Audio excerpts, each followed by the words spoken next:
Today we're taking a look at Dice vs. Monsters, a game made by Homa, a returning developer to this series. Dice vs. Monsters is a tower defense style of game where you can have up to 3 different characters defending your wall or castle as it may be. The way this is accomplished is via a 6-sided die that can have quick attacks, strong attacks, and special attacks. Your ultimate goal is to survive all of the waves of monsters in order to get the most loot possible. You can make it easier for you to accomplish this goal by upgrading your characters and your castle. You can get the materials to do this by playing the game itself, and at some point you will lose, but all is not lost as even when you lose you still get a few character shards. Not as many as you would if you would win, but it's still a way for you to move forward, which is nice. You can increase the number of attacks that your dice do after you kill enough enemies.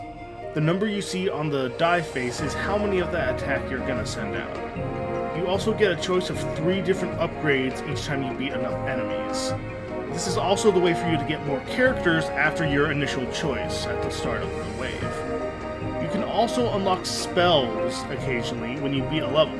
These spells are upgrades to your character's attacks that you can unlock when you beat enough enemies, same as with the number of attacks you do. These cards can be upgraded to 5 stars, and this can be done via the potions you get from the waves of enemies. You are able to play this game in airplane mode, I'm happy to say, and the game is also rated E for everyone, so no need to worry on that front.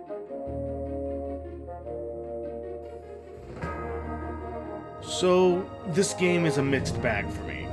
On one hand, the gameplay is kind of enjoyable for the simplicity, but there's a couple of issues that pretty majorly interfere.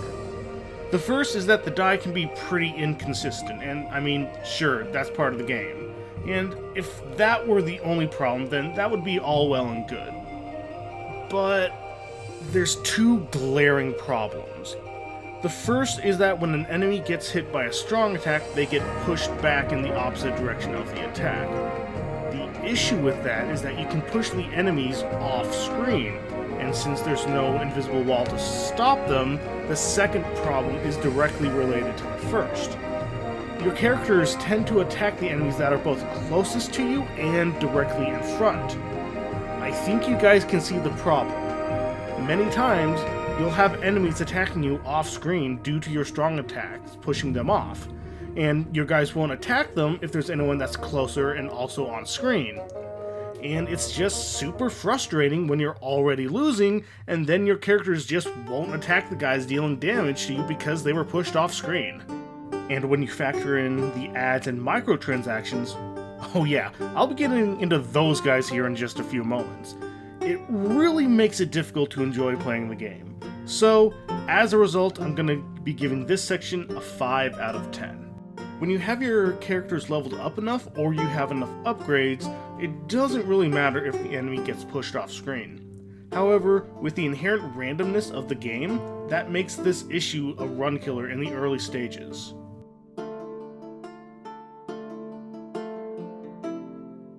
Remember how I was talking about ads being an issue earlier? Well, the reason for that is that they'll just pop up in the middle of a run, which is like, okay, sure, whatever. But for those ads, you don't even get an opportunity to get an in-game bonus. Occasionally, you'll get a chance to watch an ad to get a free upgrade at the end of a run, but in my experience, that didn't happen super frequently. I also only experienced ads once per run, which is kind of a relief considering what they could have done, but to be quite frank, I would have liked this section a lot more if they had put it at the beginning or the end of a run. To be perfectly honest, the ads aren't really all that bad, and it's pretty reasonable if I take the moment to think about it. And for the first time in mobile review history, the ad section is going to be getting a better score than the enjoyability with a 7 out of 10. The reason why will be evident soon.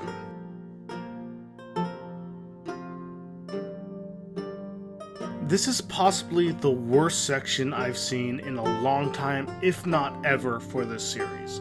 The amount of microtransactions this game has is ridiculous. You can spend anywhere from 99 cents to $69.99 on anything from gems to characters.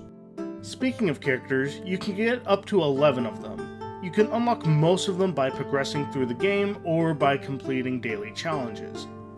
Except for 4 of them. You have to purchase them in the shop for a combined total of $143.96. You heard that right, $143.96. A truly ridiculous amount of money to spend in any kind of mobile game. I get it to a degree. You need to be able to make money off these games, and you may not always be able to get that off of ad revenue alone. But to charge $143 before tax is ridiculous to a super high degree. That's almost $150 after tax.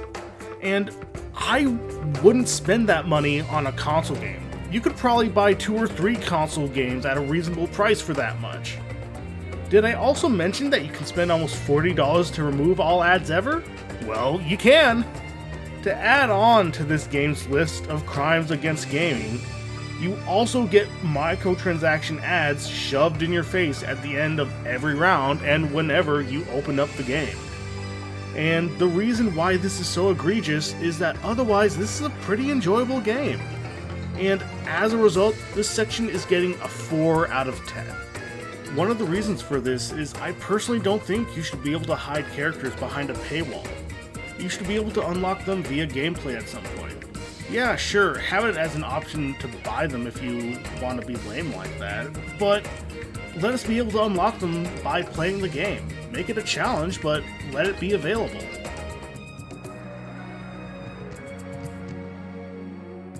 The gameplay itself is actually pretty good for longevity's sake. You don't have to worry about having an energy limit, and the ads aren't super terrible, especially if you play it in airplane mode. But the microtransactions, the mother-loving microtransactions, is where this category suffers. It's not just about how much you're able to spend. It's more about the fact that they keep shoving the microtransactions in your face. And quite frankly, it gets super annoying to see those ads. Otherwise, I found myself almost able to lose track of time while playing it. So I would give this section a 5 out of 10.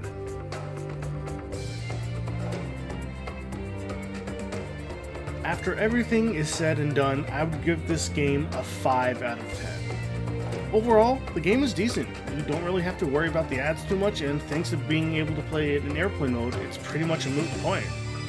But it's the microtransactions that I just can't look past, and is what ultimately is this game's downfall.